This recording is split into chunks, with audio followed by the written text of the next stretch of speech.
Hello, everybody. I'm Jackie K. Cooper, and I am so excited because today we have as our guest Melissa Bond. And Melissa, I've been wanting to do this for a long time, but here we are finally here. I'm so excited. I've known your family since you were teeny. Yes, teeny. Your dad and I have been friends probably 50 years. And we do have to say, you are James Bond's daughter. That's right. Did you get kidded about that a lot? All the time. Up? Nope. They call me 006 because I'm very small. Oh, what? That's cute. That's cute. But I met him, and we were both in the Air Force, and we were both special agents in the Air Force. So I get to meet Special Agent James Bond. Yep. And then, suddenly a few, gosh, it's been over a year now that he wrote me or called me, and he said, "Hey, Melissa signed a book contract. She's going to have a book." And I thought, oh, that's so sweet. Bless her heart. And then he said, "It's with Simon and Schuster." And I dropped my jaw and pushed it back up and said, "James, are you sure? Simon and Schuster?" And he said, "Yeah." And sure enough, a year later, and was just released, what, maybe 3-4 weeks ago? 2 weeks ago. 2 weeks. 2 weeks? Okay. 2 weeks ago. Blood Orange Night. Yeah. Melissa, how did you decide this is a memoir, true story? Oh, my life was so complex. Oh, my life. How did you decide to take this on? Oh gosh, I've always been a writer. I mean, I joke about the fact that when I was in like middle school, I would pull back my sheet and write on my mattress at night. And I started keeping, I had journals all through middle school, but when I was in high school, I read Jim Morrison's In the Outdoor and read that Jim Morrison, I loved the Doors. He carried a notebook with him wherever he went to write down ideas and thoughts and song lyrics. And so that started me on this path of writing every single day in journals. And I have just, I'm a poet. I have lots of poetry out there and became a narrative journalist. And then as a writer, anything that happens to you, it kind of goes through the process of writing to begin to understand it. So going through an incredibly sort of traumatic and life-changing event that I call kind of a dark woods, anyone has been through. Oh, and you'll hear my son, who's written about in the book, who has autism and Down syndrome. He gets kind of loud. We're okay. Yes. So I think, Jackie, I kept asking myself, do I really want to write this book? Because it's very hard. It was a painful, and there's a degree of like shame that I had in the beginning, because it involves me becoming dependent upon, pharmaceuticals my doctor had prescribed. And I felt embarrassed about that. And I kept thinking, I cannot be the only person. And I started writing about it online, and more people were writing to me saying, please, this happened to my brother. This happened to my father. One woman said her father died because of it. Lots of people there was such a well of anguish that I had tapped into that there was no part of me that could stop writing it.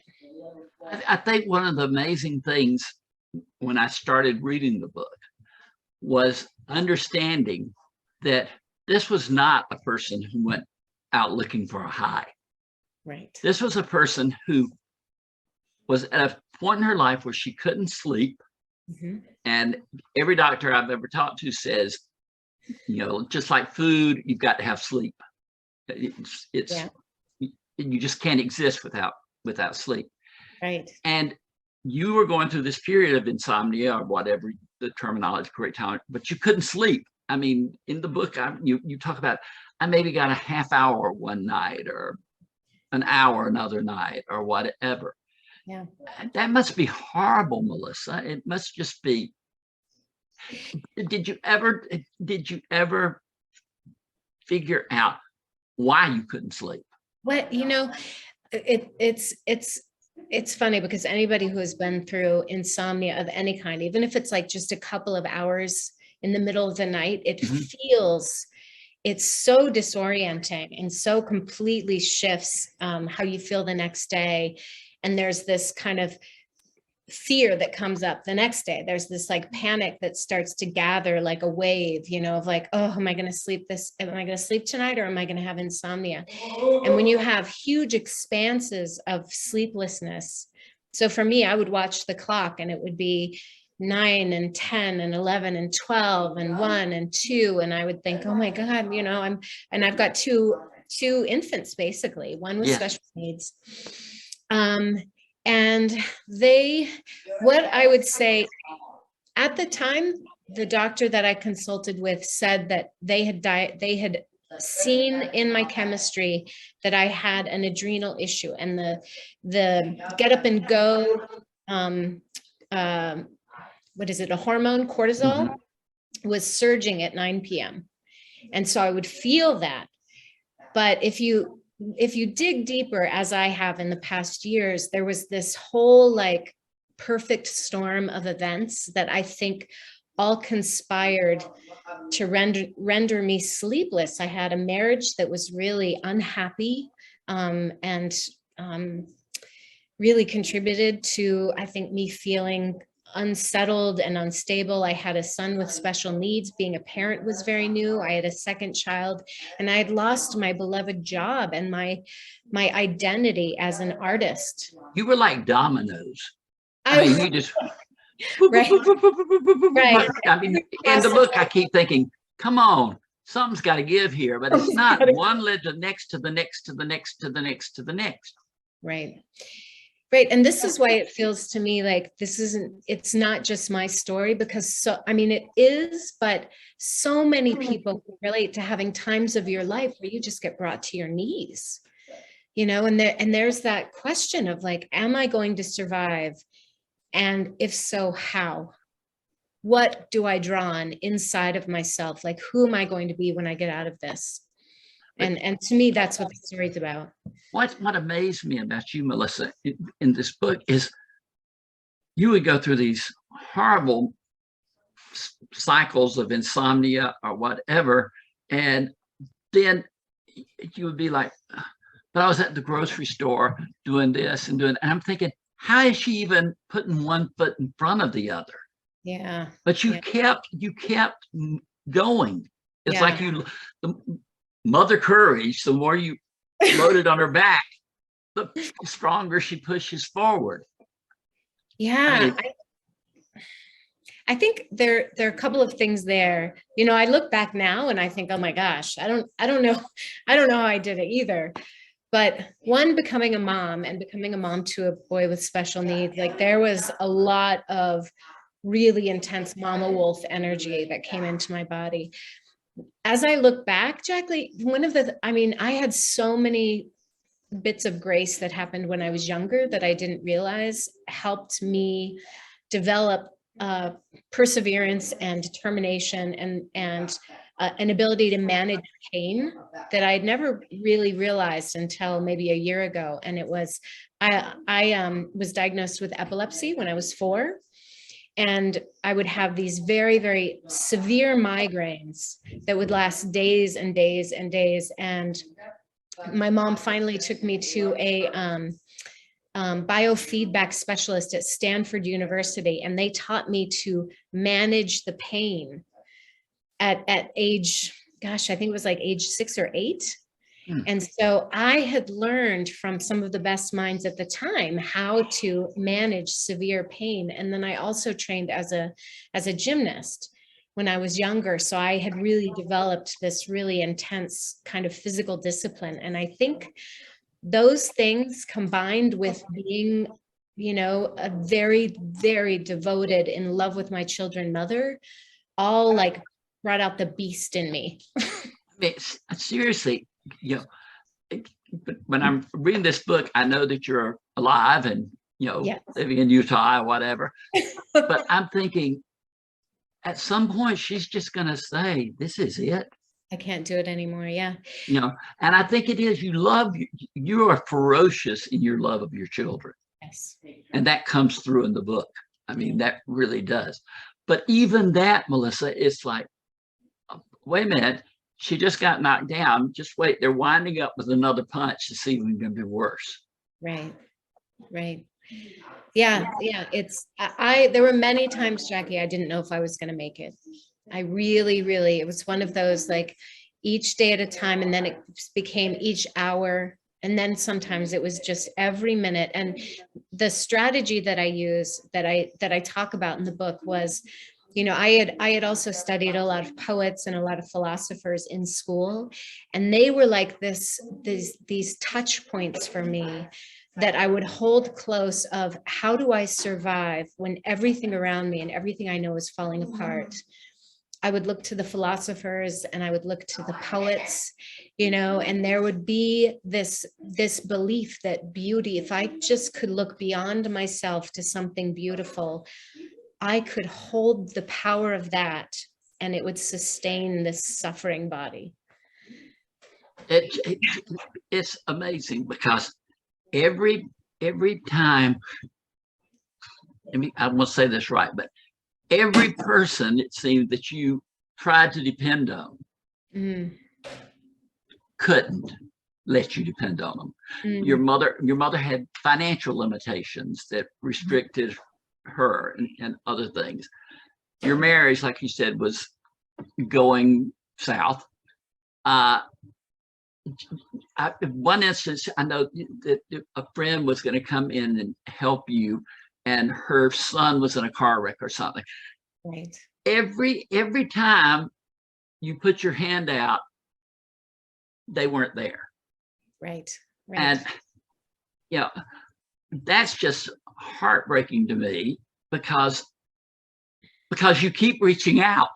I mean, you really do. And through whatever it is, you call your husband Sean in the book. I know that's not his real name, your ex-husband. And one thing you do in the book, Melissa, you don't just jump up and down on him. You give us an understanding of him. There's that's the way I took it. There were things that were just beyond his capabilities. Right. Absolutely. And you do such a good job. I mean, it could be hey, he left me in the middle of all this and did all this and did all this and does this, but you don't. There's a balance to it, which makes the story so much more impactful because of its. I love hearing you say that. Yeah. But it's true. It's, it is true that, in any kind of trauma, when you're in relationships with people, you end up finding what their limitations are, and his were really much smaller than I realized in terms of emotional bandwidth and capabilities to, be with me in my suffering. I mean, I realized that was really what I was asking of people. And it's very, very difficult. And some could, and some couldn't. And I don't begrudge any of them, because it's a very, very hard thing. And I think my son is coming over here. That's okay. Yes. Yeah, we're working over here. Yes. The batteries. Yes, the batteries to his drill have gone out. Uh-oh. I hate when that happens. I know. They'll figure it out. But listen, you were prescribed these medications for your insomnia. You took them, they gave you like a year's prescription, and then you found out, oh, no, I was supposed to only be on this safely for a month or whatever. Max, right. But right. you were not dealing with quacks. You were dealing with valid medical personnel. Absolutely.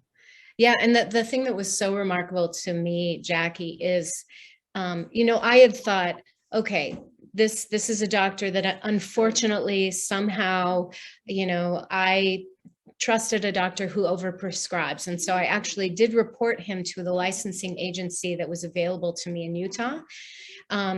And the case was reviewed by their sort of narcotics division to see if he was misprescribing. And it was very, very quickly closed, and with the statement that this was common practice, that this was not at all outside of the bounds of the way in which we prescribe in the United States. That's horrific. Right, exactly. And so it told me that despite the fact that the medical literature is very clear in stating that, you know, and I want to say the FDA has finally, as of 2020, put a black box warning around these family of drugs called benzodiazepines, saying they are highly addictive and extremely difficult, if not potentially fatal, to get off of if you don't do it just right. So that's 2020. I was prescribed in 2010. And despite the fact So that somebody could get in the same position you were in 2020 that you were in 2010. Absolutely. That's terrible. And especially with COVID and the, you know, pandemic and the endemic, I think anxiety rates are skyrocketing. And I think, you know, the timing is crucial because it slowly disables. I was not able to work. I felt very, very fragile in being able to take care of my children. And I was falling apart in every way, physically, emotionally, mentally. So I just, you know, I've read it, you know, I see you and I think this just can't happen. This Right. just can't happen. Because if you can't trust your doctors, we're not doctors. You know, we have to rely on somebody with knowledge.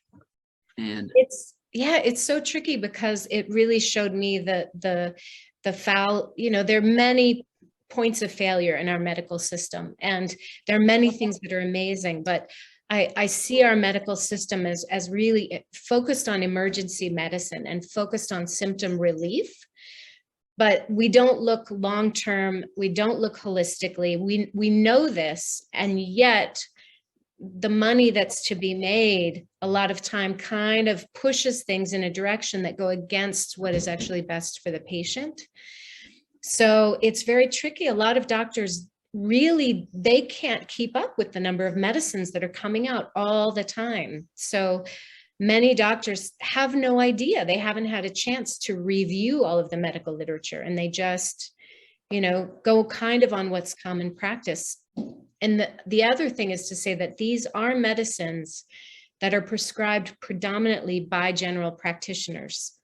So they're not specialists in you know, psychiatric medications. This is, you know, used as a treatment for anxiety and insomnia, but even the insomnia is kind of off label.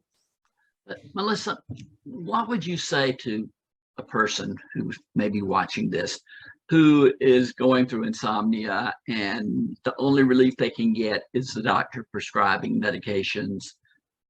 What are the warning signs they should look at? Because it did take you down the rabbit hole. I mean, Oh, yeah.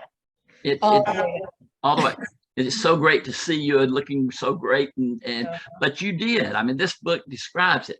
What would you say to those people? What should they do who are seeing a general practitioner and getting medication and trying to sleep and whatever? Right. I mean, the first thing I would say is oh, do I feel you?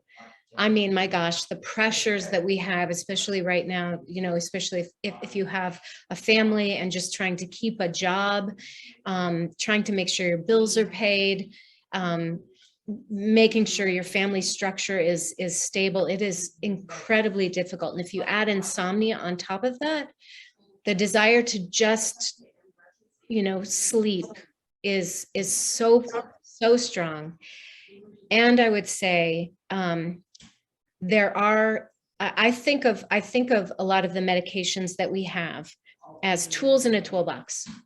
And so you want to figure out, and you have to really, really ask the hard questions of the doctors and say, okay, I need to know for sure if this is addictive. I need to know what is the recommended, length of time, because any medication, if you take it night after night, you're going to become dependent, whether it's physiologically or just emotionally dependent. So for me, benzodiazepines are what I call a pharmaceutical hammer. They were like a sledgehammer, and I got a really big one. And that was the first tool this doctor took out. You don't want to get the sledgehammer. You want to try everything else and really work hand in hand with your doctor and other practices, but also to look kind of holistically at your life and see where the stressors are coming from. Because there's a wonderful insomnia doctor. His name's Dr. Chris Winters. He's got a number of books, and he talks about insomnia as fear, and the pressures that we have can make us sleepless. So it's just amazing. It's Yeah. it's just amazing to read the book and to see how you were being treated, and I mean treated medically. You were Yeah. receiving treatment, Right. and how your life was just dissolving. Mm. Yeah. Yeah. And I think what I want to say is, because I wanted to write the book because I felt like I was the kind of person, I couldn't have imagined this happening to me. I had been incredibly healthy, had always, eaten very well, hadn't been anti-pharmaceutical, but had a very holistic bent, and really only wanted to take a pill if it was the last possible thing. I was a rock climber and a yoga person and ultra marathoner. And I thought, if this can take me down the rabbit hole, especially as a researcher, someone who should have researched these, my level of desperation was so intense that I just threw everything to the wind and said, okay, I trust you. Anything you say, just get me to sleep. Yeah. But you were desperate. Speaking to those people, yeah. Yeah. Desperation does, a number on you. I know that when we see people who are having problems, we want to reach out. And you had people who, tried to help. I mean, the couple you moved in with at one time, when you were trying to get off the drugs or whatever, were amazing. But there are also people who aren't always there for us when we need them. I had never heard your dad mention a thing about your problems, and it really blew my mind that I'm reading this book and I'm thinking, I know this family and I knew zero about this. Yeah. Did you, I mean, there's some people who can't respond and whatever, but did you reach out to people who just couldn't return what you needed? I think, one thing I will say is Jackie, when you have a really intense medical kind of event or chronic illness, which is really what this became it was a period of about. So one of the things that I discovered in this kind of what felt to me sort of like a long-term chronic illness that was brought on by the drugs is that your world really narrows. You can only focus on the people that can give you the most support. And then a lot of the times you're just sort of managing symptoms and things like that. So my world, it became very, very focused on just a few people. And there were a number of people that really, I think in part because they also couldn't understand what was happening. One of them, is my father, who you have such a great relationship with, and I have a great relationship with. He's, he is a fun maker. He is He's a bon vivant. He is a bon vivant, and but he lives all the way across the country from me, and there was no way for him to really. I was trying to understand what this drug was doing to me. So both he and my brother lived far away and couldn't really fully understand. They knew that I was suffering and that had to do with these drugs that I had been prescribed, but I think there was no way for them to understand the depth of my suffering, and I I didn't have the energy to try to reach out and ask for their support from so far away. So I kind of just narrowed it into the people that lived near me that could be there. Yeah. Yeah. I can understand that, because you were, I'm not overdoing it. I hope people don't think you were trying to survive. Yes. I mean, it was not like I'm trying to get this better, I am trying to survive. Right. And to again, you read the book and see you looking so great and expressing yourself so well. But it is great that we talked earlier about you kept journals. Yes. But I told you before we started this, I felt like I found out the closest thing about childbirth ever in the way you described the birth of your daughter. Right. I have 2 children of my own, but I'm telling you, you write that in such, how in the world? I mean, I know you didn't have your journal there. You're saying, oh, and now I felt this and now I felt that. Yeah. But it is so detailed and so vivid. Yeah. But your writing skills, I mean, anybody else telling this story who didn't have the writing skills that you have would not be able to get it together like this. Yeah. Thank you. First of all, thank you for that. I'm telling you, this. I can't say I didn't enjoy the book, because I was fascinated, and of course I'm reading it from a detached standpoint. I'm not living it as you did, but as an emotional journey, come on, folks, if you want to know what experiences can be in this situation, this is your guide. And yet it's not just a technical manual, it's a very human story. Yeah. And I wanted to, I love hearing you say that, because I've just become your biggest fan. how lucky am I? I had been, had spent a lot of my early years as a poet. And so I felt like I drew, like the poet was the part that wrote the book with the blood and the viscera and the like intense, physical and prosaic parts. And then the journalist in me was the one that really wanted to like drill down into what was happening in my brain, what the drugs were doing, how to understand what, why these drugs had gone through such short FDA trials.